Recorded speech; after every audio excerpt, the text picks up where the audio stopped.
Hello, I'm Philip Chase. Welcome to my YouTube channel on the best of fantasy. So if you have been watching my videos, you know that I normally don't include spoilers, or any big ones at any rate, but today's video is going to be something different. I'm going to have some big spoilers, so be warned. Not only will I have spoilers, but I'm also going to indulge in some reckless speculation. And it's going to be on George Martin's A Song of Ice and Fire. I recently finished rereading the series, and I have some thoughts that I really wanted to share and some ideas about maybe where things might be heading in the next book, Book 6, The Winds of Winter. So first of all, maybe my boldest prediction is that George Martin actually is going to come out with Winds of Winter in the near future. I'm going to say 2021. Although in reality, I know nothing Jon Snow, but I can always hope. I'm an optimist. I have some thoughts on the series and where the story's going in The Winds of Winter.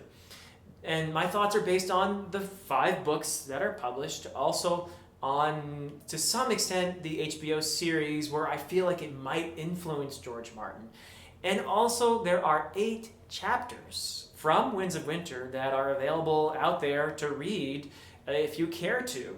Probably a lot of you know this already, but in case you don't, some of them are available right from George Martin's website. Some he read a chapter a couple times at a convention, and you could probably find that on YouTube. He has released about 8, I think, authentic chapters that you can read. One is Arianne, actually 2 are Arianne Martell chapters. There's a Tyrion chapter, there's a Theon chapter, a Barristan chapter. The Barristan chapter, by the way, appears at the end of Dance with Dragons, so you can read it right there. There's a Victarion chapter, which he read at a convention, and there's an Arya and a Sansa chapter. So those are out there, and I'm gonna kind of speculate based on those as well. So spoilers ahead.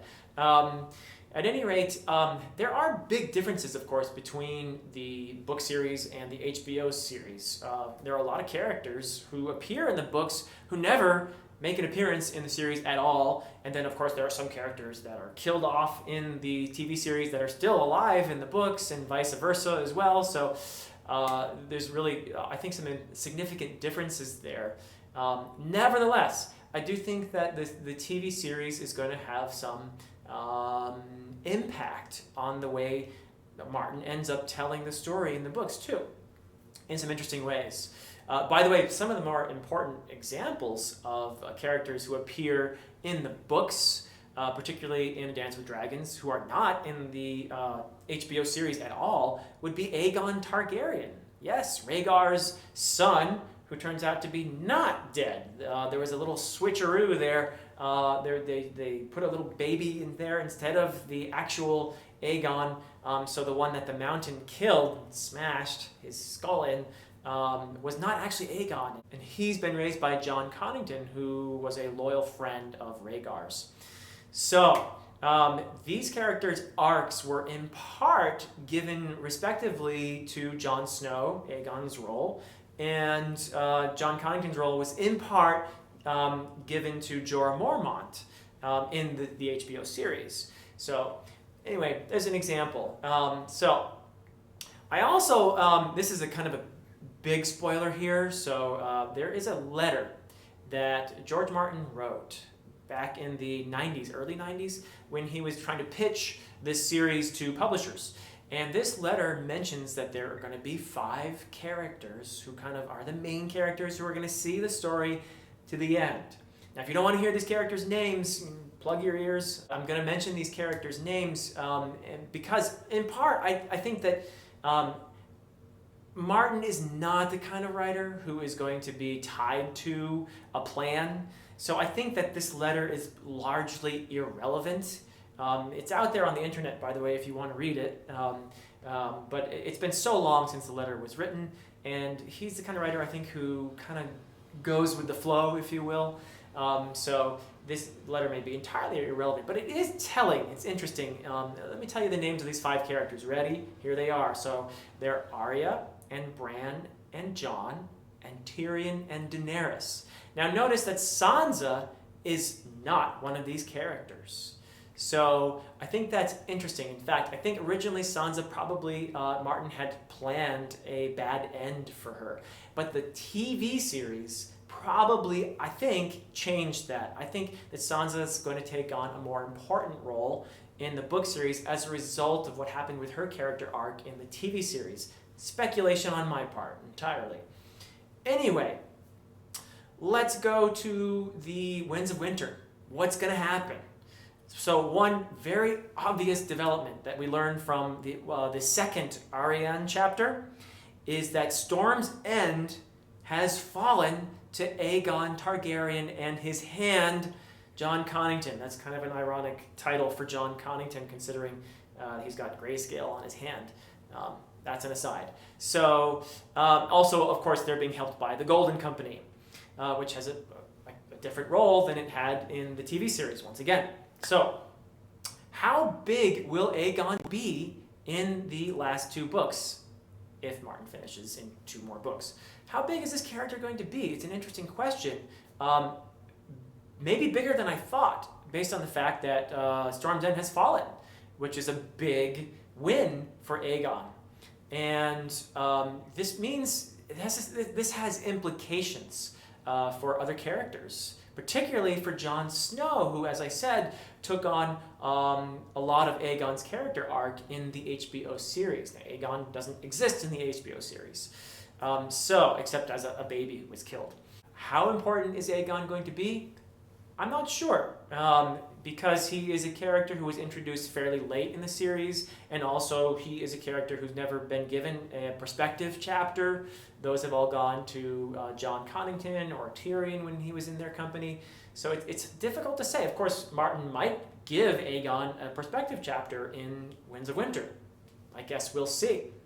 But the very fact that he exists has major implications for Jon Snow, who at the end, or near the end of A Dance with Dragons, Jon has been left lying, bleeding out from several dagger wounds.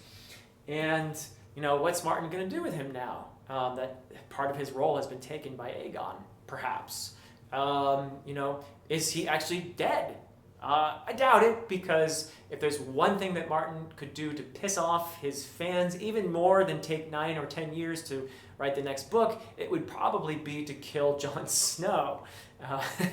So my guess is Jon is probably not dead, or if he's dead, he's going to come back with Melisandre's help, just as it happened in the TV series. We'll see.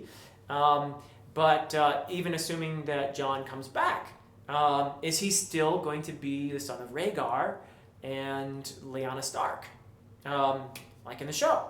Since also Daenerys has 3 dragons, perhaps there'll be one for her, definitely Drogon, and then there'll be one for each of her nephews. She could be like Aegon the Conqueror, and his 2 sister wives, only they would be her nephew husbands, maybe. Probably not. But anyway, Aegon's existence could have major implications for Jon Snow's character arc, though Martin could simply kill off Aegon. 2 other obvious things that will happen early on in the Winds of Winter. Martin has to pull things together really fast if he's going to finish in 2 books. First item is definitely the battle for Meereen. Now this is going to be, I think, pretty epic. The beginning of Winds of Winter, I have a feeling, is going to have a lot of battle stuff going on. Meereen, from the released chapters, we can see that there's going to be a big fight. On the one hand, you've got Barristan Selmy, who's put together kind of a ragtag group of allies, which will include Brown Ben Plum and the Second Sons, with some prodding from Tyrion, who seems to be making his way to Daenerys. Perhaps even more unexpected is the arrival of Victarion with the Iron Islanders and the fleet, and them attacking, it seems, the Yunkish fleet. But I wouldn't be shocked to see Victarion perish early on in Winds of Winter. I think he's going to be, at the very least, disappointed not to find Daenerys there waiting for him.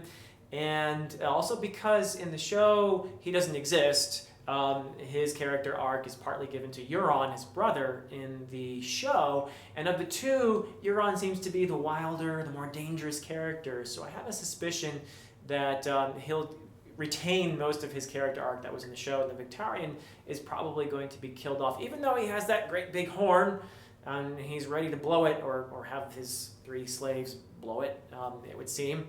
To take control of the dragons. I think he's probably been tricked by his brother. I doubt that Euron would have just given him such a nice horn.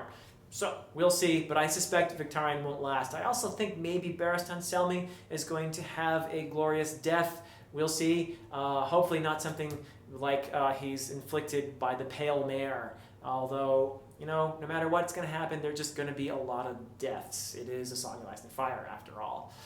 The other big battle, and of course, before I get on to the other big battle, Daenerys has to show up. Daenerys has to somehow make her way back to Meereen, probably atop Drogon, and with maybe even a new Khalasar in tow. We'll see.